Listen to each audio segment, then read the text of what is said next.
আরে এটা তো একটা পুরনো মানচিত্র।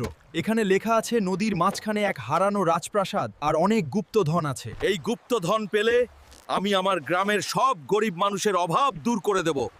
আজই আমাকে যেতে হবে।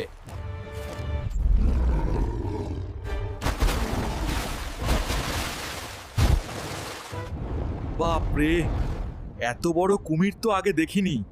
এটাই নিশ্চয়ই এই গুপ্তধনের পাহারাদার।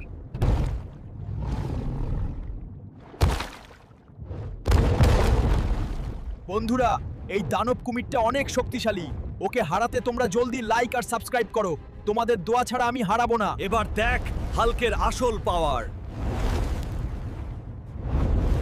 বিদায় হ শয়তান কুমির। পেয়ে গেছি, সব গুপ্তধন পেয়ে গেছি। এখন আমার গ্রামবাসী খুব সুখে থাকবে। Mission successful. বন্ধুরা, এই হীরা দিয়ে কি আমি মিমের জন্য একটা পুতুল কিনবো নাকি গ্রামের জন্য স্কুল বানাবো? কমেন্টে জানাও।